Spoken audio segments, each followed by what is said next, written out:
Good afternoon, dear students. This is Visram Singh Meena, Assistant Professor English working at Government PG College, Karoli. Through online mode, we are studying English literature. The lecture of the day is meant for the students of BA Part First in Kota University. We are studying the poem entitled Alexander's Feast or The Power of Music. The poem gives an account of the power of music, how Timotheus brings the changes in the heart of Alexander the Great in the concert after the victory of the king over the king of Persia, Darius III.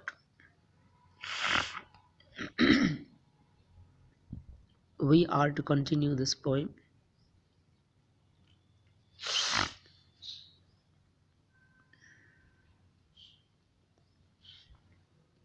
Now strike the golden lyre again, a louder yet, and yet a louder strain. The poet is celebrating the day of Saint Cecilia, who was the inventress of the vocal organs of music world.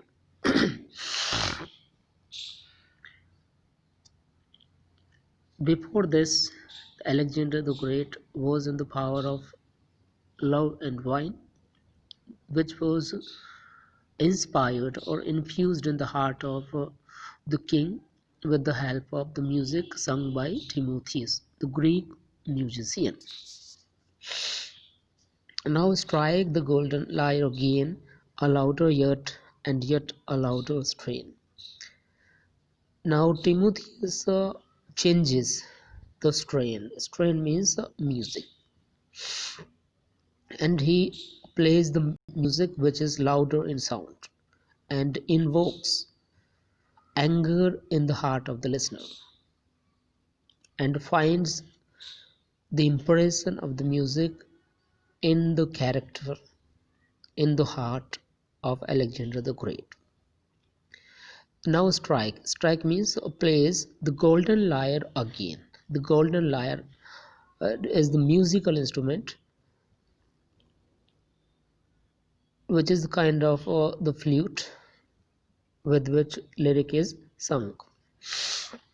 Now strike the golden lyre again, a louder yet, and yet a louder strain. Break his bands of sleep asunder, and rouse him like a rattling peal of thunder. This is the effect of the music with which the bands means the group or the patches of sleep in which Alexander the Great had lost himself. Now that louder song broke the piece into pieces. Asunder means into pieces. It means Alexander the Great woke up from the sleep of love and wine. Now he is changing himself, and rouse him like a rattling peal of thunder. This is an example of simile, just like the rattling sound of a thundering cloud awakens the man who is lost in sleep. So is case with the music sung by Timotheus in louder voice. It roused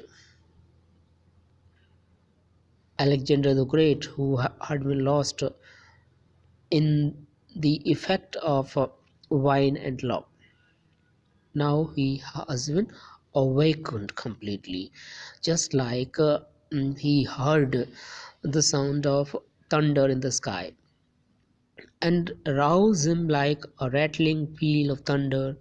Hark, hark, the horrid sound has raised up his head, us awaked from the dead.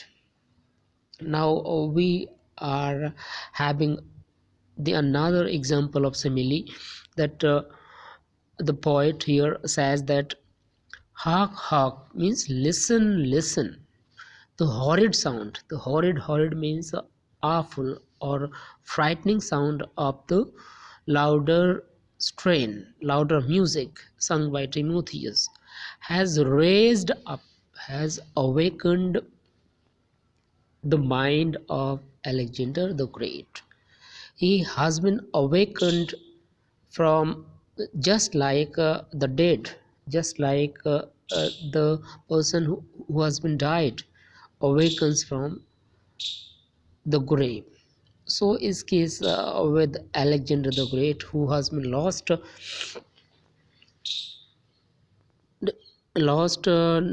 the effect of love and wine.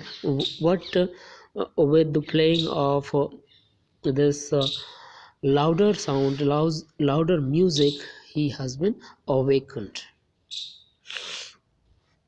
Revenge and amazed he stares around, and after having awakened from the sleep of love and wine, he has been amazed means surprised, and that's why he is staring here and there.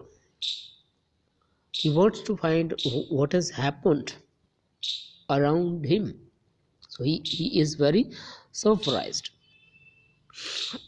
Revenge, revenge, Timotheus cries. Timotheus is playing the song which infuses the mind or the heart of Alexander the Great with the revenge feeling, the feeling of revenge.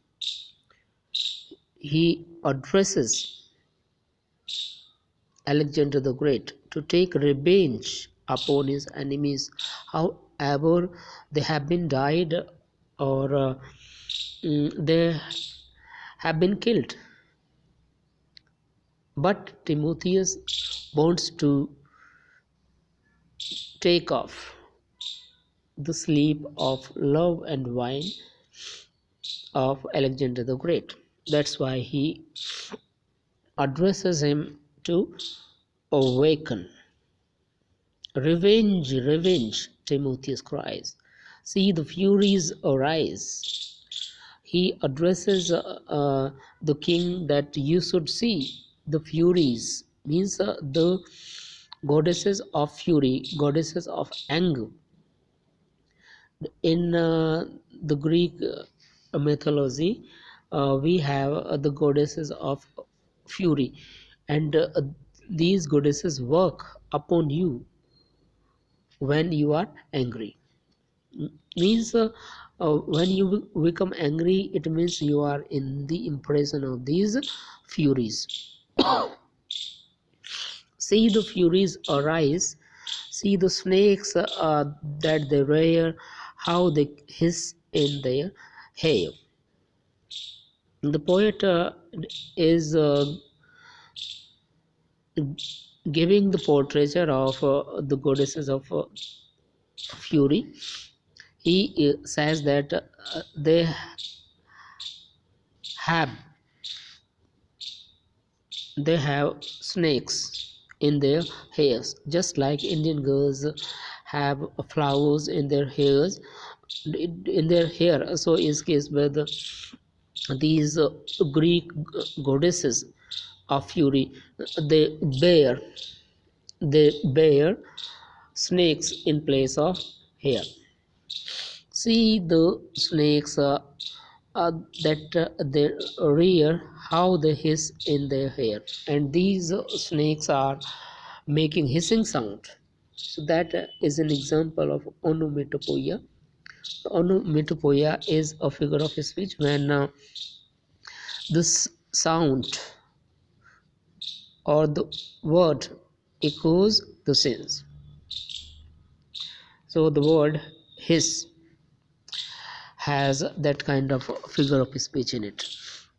How they hiss in their hair, and the sparkles that flash from their eyes, and the poet giving here the imagery of the goddesses of the Furies. He portrays them that they are very dangerous in look.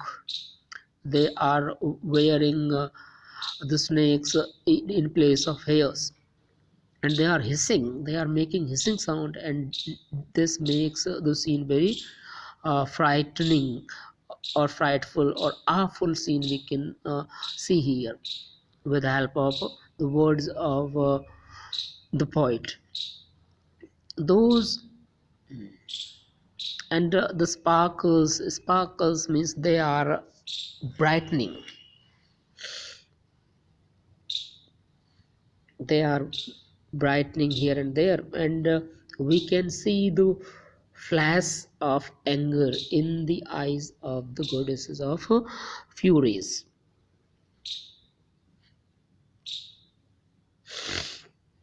And the sparkles that flash from their eyes, behold a ghastly band, each a torch in his hand. Those are Grecian ghosts that in battle were slain, and unburied remain, inglorious on the plain. Give the vengeance due to the valiant crew. Uh, Now the poet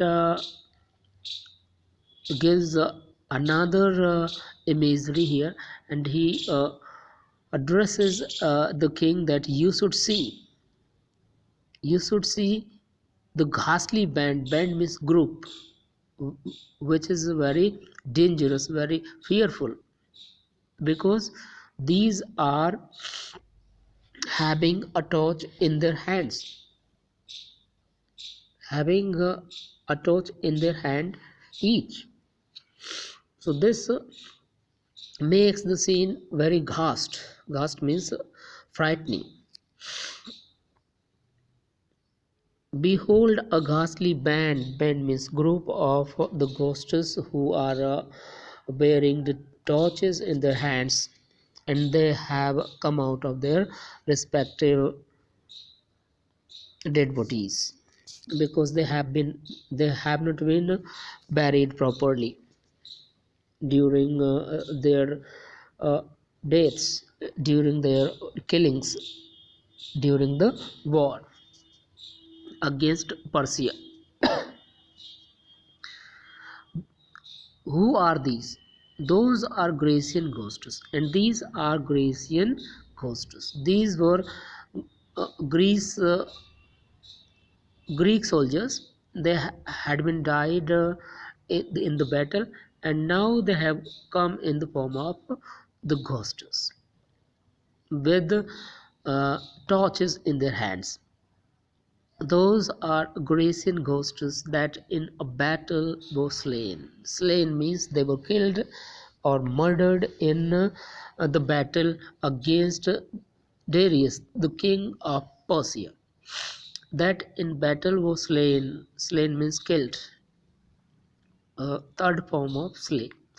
And unburied remain, and they were not buried properly in their graves, and they are lying flat on the plains without buried. So that is the reason they have become ghosts.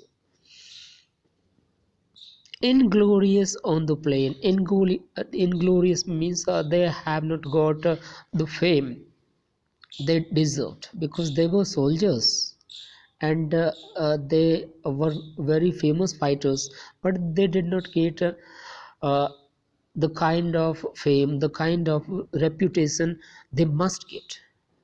And now they are inglorious means infamous,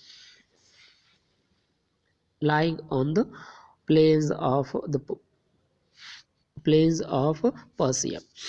Inglorious on the plain, give the vengeance due to the valiant crew. And that's why the poet addresses to Alexander the Great that you should take the vengeance. Vengeance means revenge, which is due means proper, to the valiant crew. Valiant means brave, crew means soldiers who had been died during the battle and they have not been buried properly. That's why you should take revenge upon the army of Persia. However, the king of Persia, Darius, has been died already in the battle.